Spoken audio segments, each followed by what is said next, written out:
네, 함께 일어나셔서 우리에게 주신 하나님의 말씀을 봉독하겠습니다. 오늘 말씀은 로마서 9장 1절부터 18절까지인데요. 그 중에서 16절부터 18절까지의 말씀을 함께 봉독하시겠습니다. 로마서 9장 16절에서 18절 함께 읽습니다. 그러므로 그것은 사람의 의지나 노력에 달려있는 것이 아니라 하나님의 자비에 달려 있습니다. 그래서 성경에 바로를 두고 말씀하시기를 내가 이 일을 하려고 너를 세웠다. 곧 너로 말미암아 내 능력을 나타내고 내 이름을 온 땅에 전파하게 하려는 것이다 하셨습니다.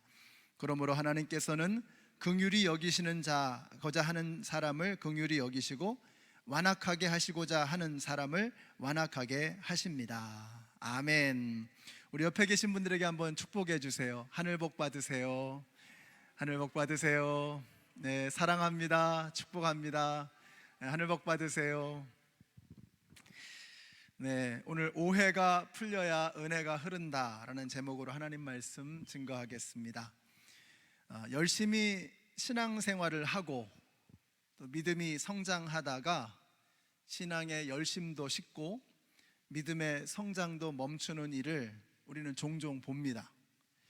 여러 가지 이유가 있을 것입니다. 근데 그 중에 하나가 하나님에 대한 오해 때문에 그렇습니다. 왜 그 사람과 사람 사이에서도 오해가 생기면 더 이상 관계가 진전되지 못하고 서먹서먹해지잖아요. 하나님과의 관계에서도 그럴 수 있습니다. 하나님이라면 마땅히 이러셔야 할 것 같은데 내 생각을 벗어나시니까 하나님께서 하시는 모든 것들이 불편해지고 또 하나님께 섭섭한 마음이 드는 것입니다. 하나님에 대한 잘못된 생각 때문에 생겨나는 오해들입니다. 이게 우리의 신앙생활에 큰 걸림돌이 됩니다. 그런데 이 오해를 풀고 그리고 하나님에 대해서 올바르게 깨닫게 되면 우리의 신앙을 가로막던 걸림돌이 오히려 디딤돌이 되어지고 우리 신앙의 새로운 전기를 맞이하게 되는 것입니다. 오늘 말씀이 바로 그런 내용입니다. 바울은 하나님에 대해서 생겨날 수 있는 중대한 오해들 몇 가지를 풀어주고 있습니다. 그 오해가 풀리면 은혜가 다시 흐를 수 있게 되는 것입니다. 저는 여러분의 마음속에 혹여나 가지고 계셨던 섭섭한 마음 또 불편한 마음 하나님에 대한 오해들이 있었다면 오늘 그 오해가 풀리고 다시금 여러분의 심령 가운데 하나님의 은혜가 흘러들어갈 수 있게 되시기를 우리 예수님의 이름으로 축원합니다. 그 오해가 뭐냐? 첫 번째로 하나님은 과연 약속을 지키시는 분인가 하는 것입니다. 이런 의구심이 들 때가 있습니다. 하나님이 정말 약속을 지키시는 하나님이신가? 하나님이 약속을 잊어버리시거나 지키실 능력이 없는 것은 아닌가? 바울은 그럴 수 없다고 말합니다. 이게 중요한 것은 만일 하나님께서 약속을 지키지 않으시는 그런 전력이 있다면 하나님이 종종 때때로 어떤 상황이나 형편 때문에 약속을 못 지키시거나 안 지키시는 그런 일들이 생겨난다면 우리가 앞으로도 어떻게 그런 하나님에게 우리의 생명을 맡길 수 있겠습니까? 이게 굉장히 중요한 문제입니다. 그래서 하나님은 철저하게 약속을 지키시는 분이다 라고 하는 것을 내가 확신할 수 있어야 앞으로 우리의 생명을 그분께 맡길 수 있는 것이죠. 그러므로 하나님께서 지금까지 신실하게 약속을 지키신 분이다 라고 하는 것을 밝히는 것은 대단히 중요한 일입니다. 하나님의 신실하심이 의심을 받는 이유는 뭐냐면 특별히 이스라엘 때문에 그렇습니다. 이스라엘이 왜 이 모양이 되었는가 하는 것입니다. 하나님의 택함을 받은 백성들이 왜 하나님의 아들 예수 그리스도를 믿지 않고 오히려 그를 죽이게 되었는가? 아니 지금 이방인들은 예수를 믿고 영원한 생명을 누리면서 교회를 가득 채우고 있는데 유대인들은 이스라엘 사람들은 도대체 어떻게 된 것인가? 오히려 축복의 약속을 받고 하나님께서 그들에게 축복을 부어주신 이 유대인들은 어떻게 예수를 거부하고 심지어는 교회를 핍박하는 사람들이 되었는가? 하나님의 약속이 폐하여진 것은 아닌가 하는 것입니다. 6절을 보세요. 그러나 하나님의 약속의 말씀이 폐했다고는 할 수 없습니다 라고 사도 바울이 선포하는 것입니다. 근거가 있어야 되잖아요. 그 근거가 뭐냐? 이스라엘에서 났다고 다 이스라엘이 아니고 아브라함에게서 났다고 다 아브라함의 자손이 아니라는 것입니다. 그렇죠? 아브라함에게는 이스마엘과 이삭이 있었지만 젊은 종의 몸에서 일찌감치 태어난 이스마엘이 아니고 90세 할머니 사라에게서 느지막이 태어난 이삭을 하나님께서는 약속의 자녀로 삼아 주셨습니다. 그러니까 아브라함에게서 났다고 해서 다 아브라함의 자손이 아니라는 거죠. 그리고 이삭에게는 쌍둥이 아들이 있었잖아요. 에서와 야곱이었습니다. 그러나 에서가 아니고 하나님께서는 야곱을 선택하셨습니다. 이유가 뭐냐? 우리는 모릅니다. 11절에 보세요. 그들이 태어나기도 전에. 굉장히 중요한 말이죠. 그들이 태어나기도 전에. 그러니까 사람들의 눈에 야곱과 에서가 보여지기도 전에, 아, 이 사람은 이렇고 저 사람은 저렇고 하는 것들이 나타나기도 전에, 그들이 태어나기도 전에 어떻게 했다는 거예요? 13절에 내가 야곱을 사랑하고 에서를 미워하였다. 이 표현이 조금 불편하시죠? 에서를 미워하였다. 아니, 태어나지도 않은 애를. 근데 이것은 이스라엘 사람들이 사용하는 표현 방법입니다. 에서를 진짜 미워했다는 것이 아니고 야곱을 그렇게 사랑하셨다라고 하는 것을 크게 강조하는 표현입니다. 우리는 그 이유를 알 수 없지만 하나님께서는 야곱을 선택하시고 그를 통해서 하나님의 역사를 이루어 가셨다는 말씀입니다. 여러분이 하나님의 선택이 보이세요? 왜 야곱을 선택했는지 우리는 알 수 없지만 그러나 그를 통해서 하나님의 역사를 이루어 가시는 것입니다. 하나님의 약속이 폐하여진 것이 아닙니다. 하나님의 약속은 강물처럼 흘러갑니다. 다만 때로는 물줄기의 방향을 바꾸시기도 하고 강의 깊이가 달라지기도 하고 흐름의 속도가 변하기도 하는 것이죠.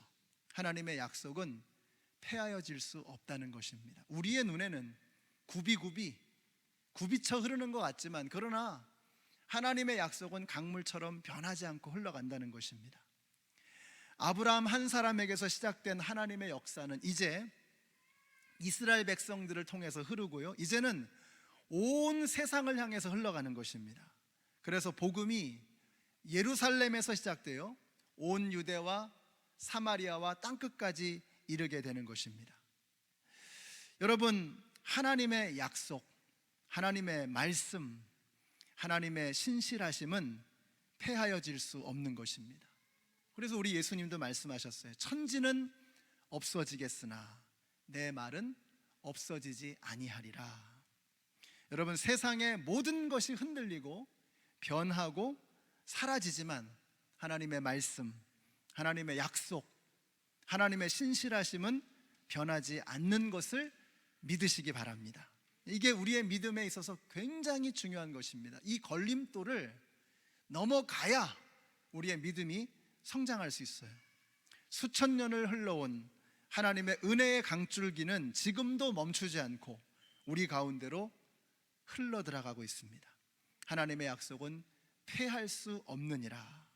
그래서 히브리서 기자는 이렇게 선언합니다. 이와 같이 하나님은 약속된 것을 받을 사람들에게 자신의 계획이 변경되지 않는다는 것을 확실히 보여주시려고 맹세로 그것을 보증해 주셨습니다.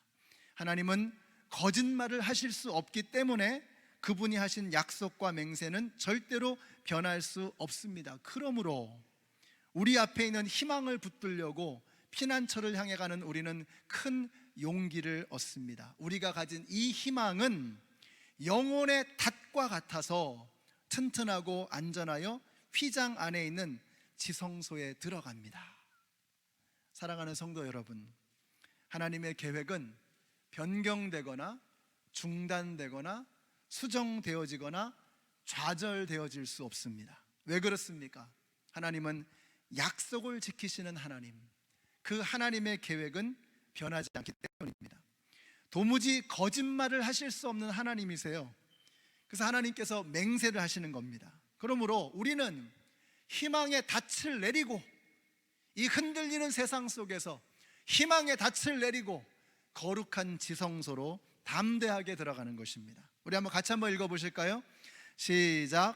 하나님은 인생이 아니시니 시건치 않으시고 인자가 아니시니 후회가 없으시도다. 어찌 그 말씀하신 바를 행치 않으시며 하신 말씀을 실행치 않으시랴. 아멘이십니까? 이것이 우리 하나님이세요. 하나님의 약속은 도무지 패할 수가 없는 것입니다. 지난 수천 년 동안 하나님의 약속은 좌절되거나 중단되거나 변경된 적이 없습니다. 그것이 우리가 우리의 생명을 우리 하나님께 맡겨드릴 수 있는 이유인 것입니다. 하나님은 그 약속을 지키시기 위해서 아들을 주셨습니다. 우리 하나님은 얼마나 약속을 철저하게 지키시는지 그 약속을 지키시기 위해서 아들을 주셨습니다. 하나님께서 얼마나 처절하고 절대적으로 그 약속을 지키기를 원하시는지를 보여주시는 증거는 바로 십자가인 것입니다. 사랑하는 성도 여러분, 여러분이 하나님이 의심스러울 때 과연 하나님은 약속을 지키시려나? 그분의 계획은 변경되거나 중단되거나 좌절될 수 있는 것 아닌가? 라는 의심이 들 때, 그런 오해가 생길 때 눈을 들어서 십자가를 바라보십시다. 하나님께서는 당신의 약속을 지키시기 위해서 아들까지도 내어주셨다는 것입니다. 여러분, 이걸 믿는 것이 바로 믿음입니다. 여러분, 우리 성도님들이, 여기 계신 우리 모든 성도님들이 이 하나님의 약속을 붙들고 하나님의 말씀 위에 굳게 서시는, 주님의 말씀의 반석 위에 굳게 서시는 우리 모든 성도님들이 되시기를 바랍니다. 우리 말씀 위에 굳게 서야 합니다. 하나님의 약속 위에 서야 합니다. 흔들리는 세상 위에 같이 덩달아 흔들려서는 안 되는 것이죠. 흔들림이 없으신 예수 그리스도의 반석 위에, 그 은혜의 바다 위에 닻을 내리고 거룩한 지성소로 더 가까이 하나님께로 나아가야 하는 것입니다. 세상에 파도가 치고 흔들려도 덩달아 같이 흔들리고 파도 치면 안 되는 거예요. 여러분의 닻을, 희망의 닻을 내리고 지성소로 들어가시는 우리 모든 성도님들이 되시기를 바랍니다. 영접하는 자, 곧 그 이름을 믿는 자들에게는 하나님의 자녀가 되는 권세를 주셨다고 했어요. 그러므로 여러분이 예수님을 영접하고 그 이름을 믿고 하나님의 자녀가 되면 어떻게 되는 거예요? 죽어도 천국인 것입니다. 그러니까 죽음이 두렵지 않은 거예요. 자녀는 아버지의 집으로 가는 거예요. 우리가 예수님을 영접하고 하나님의 자녀가 되면, 오늘 간증한 것처럼 하나님의 자녀가 되면 그러면 어디로 가요? 이제 아버지 집으로 가는 거예요. 그것이 바로 예수 믿는 사람들에게 주시는 하나님의 약속, 하나님의 축복인 것입니다. 다른 이로서는 구원을 얻을 수 없나니, 다른 이로서는 구원을 얻을 수 없나니, 천하 인간의 구원을 얻을 만한 이름을, 다른 이름을 우리에게 주신 일이 없다라고 말씀하셨어요. 사랑하는 성도 여러분, 다른 이름이 없습니다. 다른 길이 없어요. 다른 방법이 없어요. 하나님께서 약속하신 바로 구원의 길 예수 그리스도를 통해서 하나님께로 더 가까이 나아가시는 저와 여러분이 되시기를 바라요. 누구든지 주의 이름을 부르는 자는 구원을 얻으리라. 하나님의 약속이죠. 이 약속을 믿어야 합니다. 왜냐하면 하나님은 아들을 주실 만큼 당신의 약속을 철저하게 변경 없이, 중단 없이, 좌절 없이 지키시는 분이시기 때문입니다. 그러므로 이제부터 여러분이 안 보일수록, 뭔가 희미할수록 세상이 왜 이 모양이야 하면서 하나님이 멀리 느껴질수록 고개를 들어서 십자가를 바라보시고 하나님의 약속을 믿고 굳게 믿고 달려가시는 우리 모든 성도님들이 되시기를 예수님의 이름으로 축원합니다.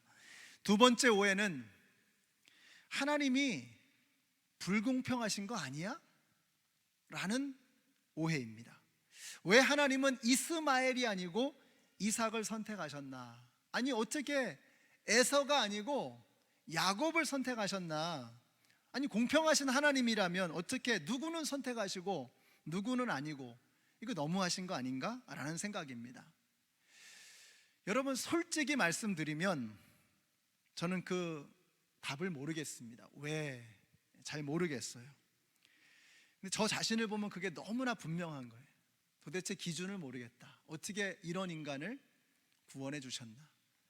방탕 속에서 자기 자신밖에는 모르는 이기심으로 성공을 향해 달려가는, 몸부림치는, 수단과 방법을 쓰지 바꾸지 도무지 가리지 않으려고 하는 그런 욕망의 사람, 그런 이기적인 사람을 도대체 아니 어떻게 하자고 하나님은 선택하셨나? 저는 그 기준을 모르겠어요. 왜 에서가 아니고 야곱을 선택하셨나? 우리는 그 이유를 알 수 없습니다. 하나님께서 저를 선택해 주셨을 때 저는 정말 소망이 없는 사람이었다는 것입니다. 여러분, 노아가 세상에서 가장 의로운 사람이었기 때문에 노아를 선택하신 게 아닐 겁니다. 여러분, 아브라함은 조상 대대로 우상을 만드는 비즈니스를 하던 그런 집안 출신입니다. 예수님의 족보에 오르고 영광스러운 그런 예수님의 족보 안에 있는 그런 대단한 사람들도 보면은 흠결이 얼마나 많은지, 그런데 어떻게 그런 사람들을 선택하셨나 이해가 안 되는 것입니다. 여러분, 하나님은 정의와 공의의 하나님이십니다. 그렇죠? 하나님은 정의의 하나님이신 걸 믿으세요? 그렇다면 여러분, 죄인들을 벌하시고 의인들에게 상을 주시는 겁니다. 그런데 뭐예요? 의인은 없나니 하나도 없다고 했잖아요. 모든 사람이 죄를 범하였음에 하나님의 영광에 이르지 못했다고 했잖아요. 하나님은 정의의 하나님이시니까 죄인들을 벌하시고 의인들을 상 주셔야 하는 게 맞습니다. 근데 우리 모두가 다 죄인이라는 거죠. 그러면 우리는 어느 누구도 구원을 받을 수 없는 거, 어느 누구도 하나님 나라에 합당하지 못한 겁니다. 그러므로 정의의 하나님이시기 때문에 우리 모두는 다 지옥 가는 게 맞습니다. 그렇죠? 그게 공평한 겁니다. 그게 공정한 겁니다. 그게 정의로운 것이고 그게 공의로운 것입니다.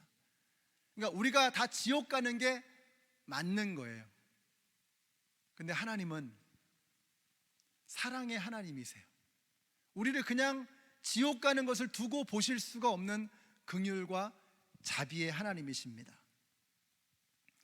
여기에 하나님의 딜레마가 있는 거예요. 하나님이 정의로운 하나님이시기 때문에 다 지옥 가는 게 맞는데, 사랑의 하나님이시기 때문에 우리가 지옥에 가서 멸망하는 것을 그냥 두고 보실 수가 없는 것입니다. 그래서 바울이 말하는 거예요. 14절부터 보세요. 그러면 우리가 무엇이라고 말을 해야겠습니까? 하나님이 불공평하신 분이라는 말입니까? 그럴 수 없습니다. 하나님께서 모세에게 말씀하시기를 내가 긍휼히 여길 사람을 긍휼히 여기고 불쌍히 여길 사람을 불쌍히 여기겠다 하셨습니다. 그러므로 그것은 사람의 의지나 노력에 달려있는 것이 아니라 하나님의 자비에 달려 있습니다. 이 말씀을 지배하는 하나님의 마음은 긍휼과 불쌍히 여기심과 자비입니다.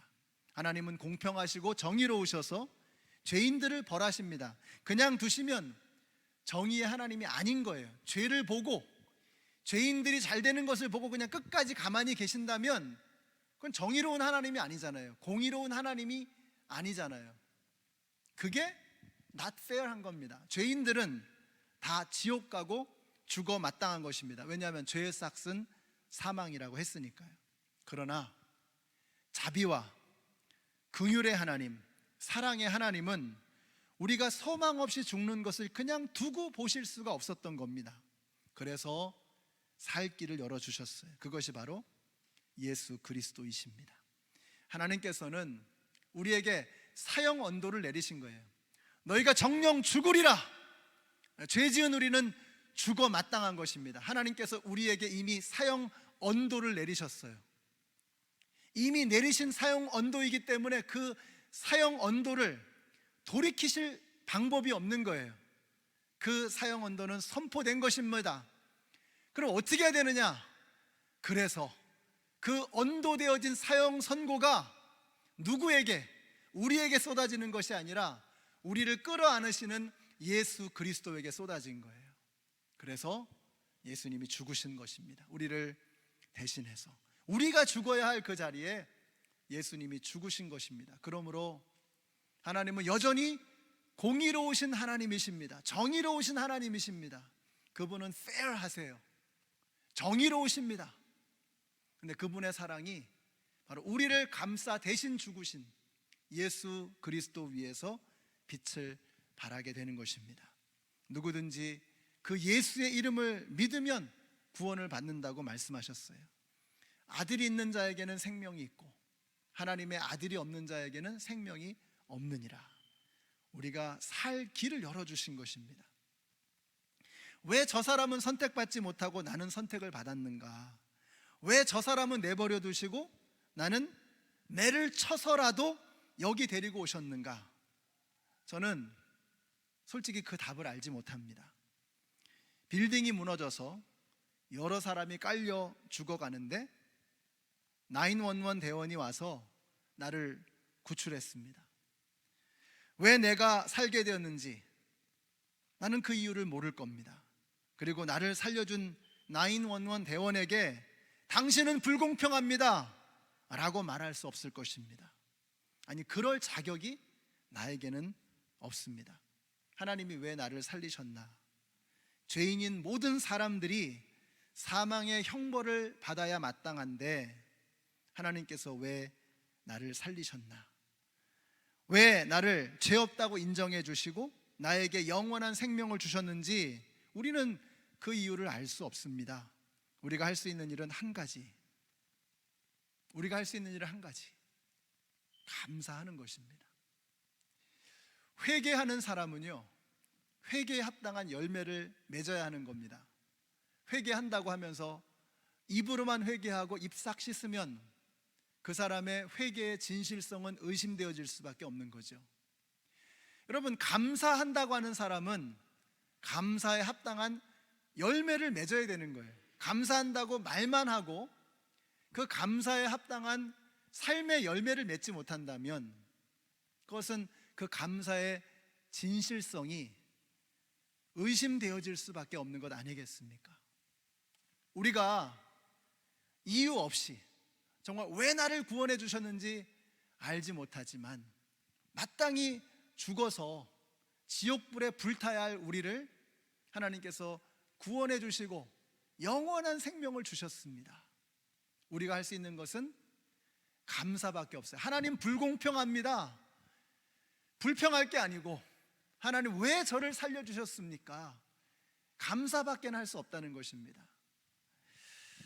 여러분, 저와 여러분에게 입술로만이 아니라 감사에 합당한 열매가 맺어지게 되시기를 바랍니다. 여러분, 하나님 왜 저 사람은 구원하지 않으시고 저를 구원하셨나요? 라고 묻는다면 하나님은 어떻게 대답하실까? 하나님 이렇게 대답하실 것 같아요. 그래서 널 보냈잖아. 지금도 예수님 알지 못하고 신음하며 죽어가는 그 사람들을 향해서 하나님 왜 저 사람은 구원해 주지 않으시나요? 라고 불평할 게 아니라 하나님께서 우리에게 말씀하시는 거예요. 그래서 널 보냈잖아. 그래서 널 먼저 구원했잖아. 여러분, 하나님께서 우리를 선택하시고 우리를 구원하시고 우리에게 영원한 생명을 주신 이유가 무엇입니까? 바로 저와 여러분을 통해서 먼저 구출된 저와 여러분을 통해서 다른 사람들을 살리라고 하는 하나님의 부르심이 아닌가 하는 것입니다.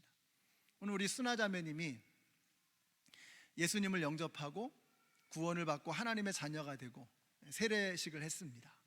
말씀하신 것처럼, 간증한 것처럼 우리 수나자매님을 통해서 그 가족들이 구원을 받고 우리 순화자매님을 통해서 그 주변에 있는 많은 사람들이 하나님의 영광을 보고 예수 믿는 사람은 저렇게 되는 것이구나 라고 하는 그 모습을 보면서 이제는 더 많은 사람들이 순화자매님을 통해서 예수님께로 나와야 되는 거예요. 지난주에 세례 받으신 우리 희선자매님을 통해서 예수 믿는 사람들이, 더 많은 사람들이 생겨나야 되는 거예요. 하나님, 왜 저는 구원하시고 저 사람들은 구원하지 않으셨습니까? 그건 우리가 할 수 있는 질문이 아닌, 우리는 그런 말을 할 자격이 없는 거예요. 구원받은 사람들이니까. 먼저 구원받았으니 이제는 우리가 달려가서 아직까지도 신음하고 있는 사람들에게 구원의 손길을, 예수님의 손길을 우리가 내밀어야 하는 것입니다. 사랑하는 성도 여러분, 세상이 참 이상해졌습니다. 정말 희한해졌습니다. 코로나 때문인가 했더니 아닙니다. 우리들 때문입니다. 우리에게 책임이 있습니다. 이 땅에 그리스도인들을 세워주셨는데, 이 땅에 수많은 교회들이 있는데, 교회들이, 우리가 그리스도인들이 하나님의 자녀로 올바르게 서 있지 못함으로 세상이 썩어져 가고 세상이 망해가고 있는 것입니다. 우리가 저질러 놓은 죄악의 결과이고 우리가 우리의 책임을 방기했기 때문에 생겨나는 결과인 것입니다. 지금 우리가 느끼는 것은 이제 정말 말세의 끝이 왔구나 하는 것입니다. 이제 정말 주님이 오실 날이 멀지 않았구나 하는 생각이 듭니다. 음란과 불의가 횡행하고 가정의 개념이 파괴되고 있습니다. 남자를 아내라고 부르고 여자를 남편이라고 부르는 정말 이상한 세상이 되었습니다. 자기가 제일 중요해요. 그래서 이 세상은 진작부터 자신의 이익을 위해서라면 나라도 팔아먹는 그런 세상이 되고 말았습니다. 길이 보이지 않습니다. 도대체 이 말세의 끝에서 우리 그리스도인들은 어떻게 해야 하는 것인가? 방법이 떠오르지 않습니다. 이럴 때 우리가 해야 될 일은 하나, Back to basics. 기본으로 돌아가야죠. 근본으로 돌아가는 것입니다. 하나님께로 돌아가야 합니다. 말씀으로 돌아가야 하고 예수 그리스도에게로 우리의 소망의 닻을 내려야 하는 것입니다. 우리가 이러고 그냥 처져 있을 때가 아닙니다. 코로나라고 해도, 아니 그보다 더한 것이 왔다고 해도 우리가 이러고 그냥 주저앉아 있으면 안 되는 겁니다. 누구 불평하고 한탄하고 원망하고 그래서는 안 되는 거예요. 세상의 끝이 다가오고 있어요. 여러분, 세상이 이 모양이 되는 것은 코로나 때문이 아니라 어떤 악한 몇몇 사람 때문이 아니라 우리 그리스도인들이 자기의 자리에서 그리스도인답게 빛을 발하고 있지 못하기 때문인 것입니다. 저와 여러분은 빛의 자녀예요. 하나님의 자녀들입니다. 우리가 빛을 발해야 되는데, 이 어두운 세상 속에서 빛을 발해야 되는데 그 빛이 자꾸 꺼져가는 거예요. Back to basics. 하나님에게로, 여호와에게로 돌아가야 되는 거예요.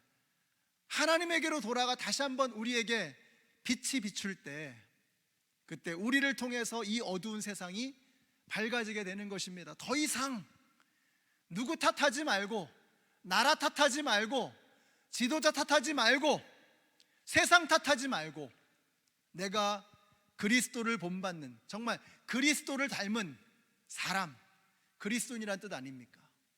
그리스도인은 그리스도를 닮은 사람이잖아요. 주님, 제가 그리스도를 닮지 못했습니다. 하나님의 자녀로 살지 못했습니다.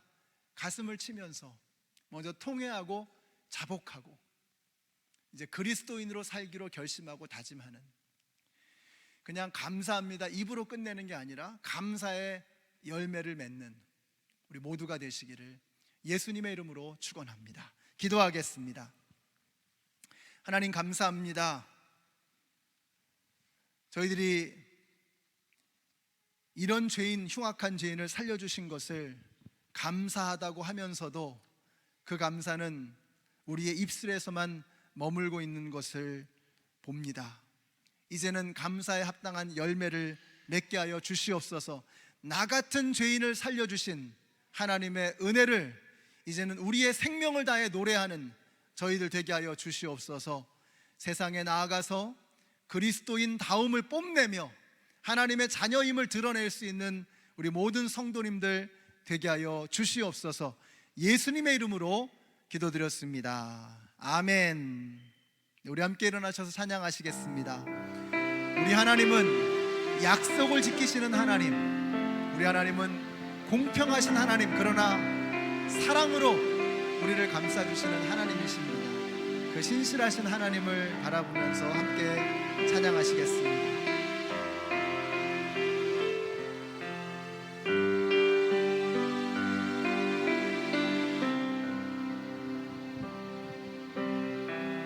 하나님 한 번도 나를 실망시킨 적 없으시고 언제나 공평과 은혜로 나를 지키셨네. 오신실하신 주, 오신실하신 주,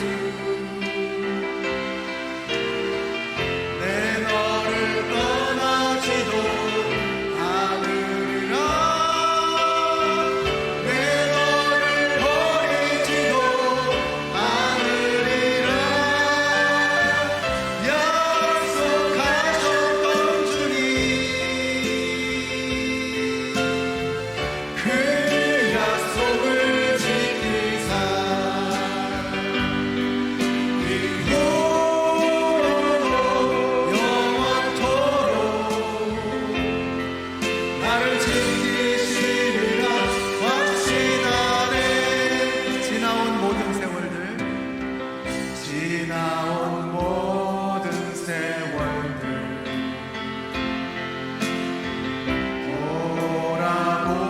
돌아보아도 그 어느 것 하나 주의 손길 안 미친 것 전혀 없네.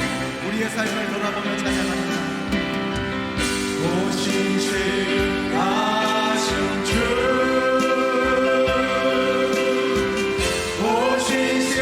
오신실하신 주, 내 너를 떠나지도 않으리라. 내 너를 버리지도 않으리라. 약속하셨던 주님, 그 약속을 지키사 이후로도 영원토록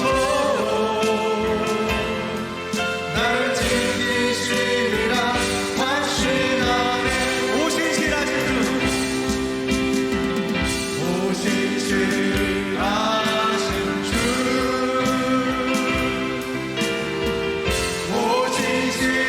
오신실하신 주, 내 너를 떠나지도 않으리라. 내 너를 버리지도 않으리라. 약속하셨던 주님, 그 약속을 지키사 이후로도 영원토록 나를 지키시리라 확신하네. 아멘. 이 시간 같이 한번 기도하겠습니다. 여러분, 지금까지 지난 수천 년 동안 틀림없이 약속을 지켜오신 하나님이시라면 이제는 그분께 우리의 생명을 맡겨도 좋지 않겠습니까? 하나님은 약속을 지키시는 신실하신 하나님, 그 하나님은 공평하신 하나님이실 뿐만 아니라 아들을 내어주실 만큼 사랑으로, 자비로, 은혜로, 긍휼로 우리를 끌어안아 주시는 하나님이십니다. 제가 이 로마서를 이렇게 보면서 오늘 이 9장의 말씀은 좀 뜬금없는 이야기다 하는 생각이 들 때도 있지만, 오늘 말씀을 가만히 묵상해 보면, 그래서 하나님의 말씀은 믿어야만 하는 것이구나, 믿을 수밖에 없는 것이구나 하는 것을 확인하게 됩니다. 사랑하는 성도 여러분, 하나님께서는 아들을 내어주실 만큼 여러분을 사랑하십니다.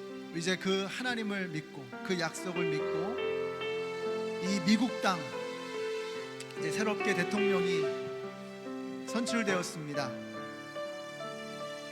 제가 4년 전에 여러분에게 드렸던 기도 제목 기억하실지 모르겠어요. 바로 이 자리에서 여러분에게 말씀드렸습니다.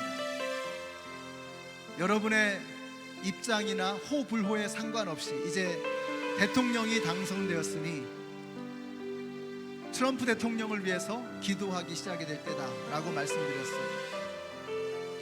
이제 대통령이 새롭게 결정되면 여러분, 그 대통령을 위해서 우리는 마땅히 기도해야 되겠습니다.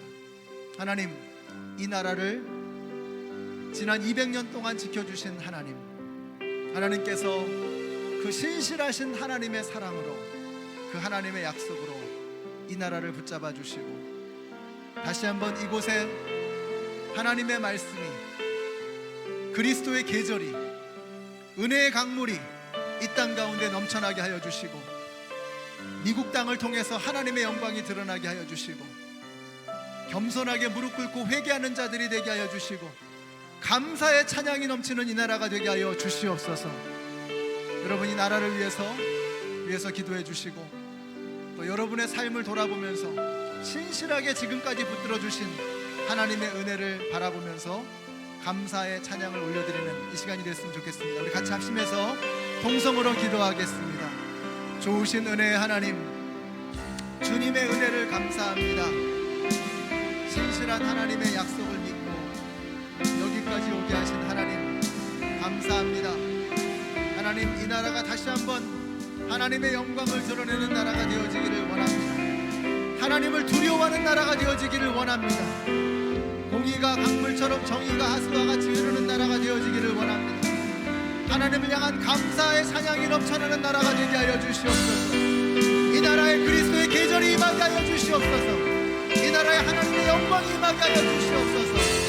하나님께서 아버지 하나님, 이 세상을 이처럼 사랑하시고 이 나라를 이처럼 사랑하셔서 지난 200년 동안 붙들어 주신 하나님의 그 놀라우신 역사가 이 땅에 계속해서 흐를 수 있도록, 은혜의 강물이 넘쳐날 수 있도록 주님 역사하여 주시옵소서.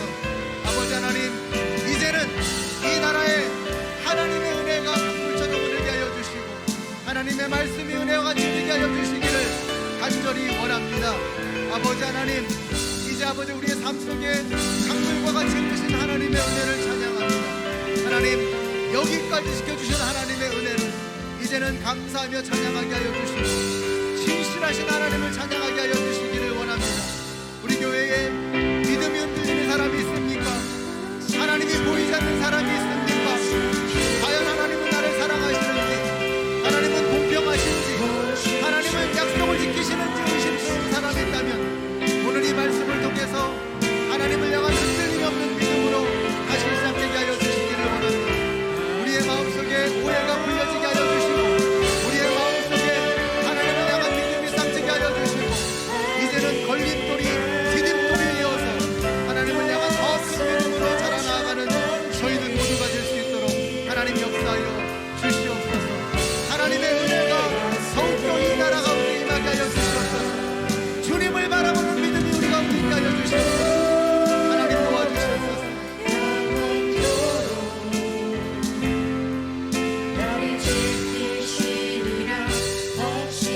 오 신실하신 주, 오 신실하신 주, 주님은 신실하십니다.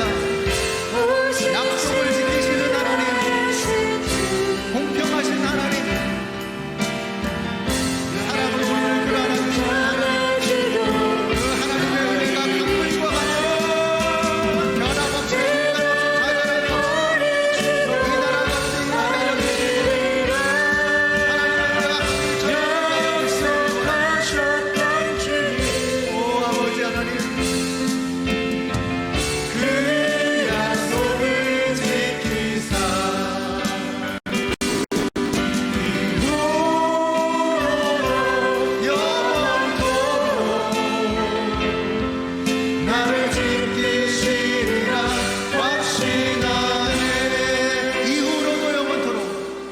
이후로도 영원토록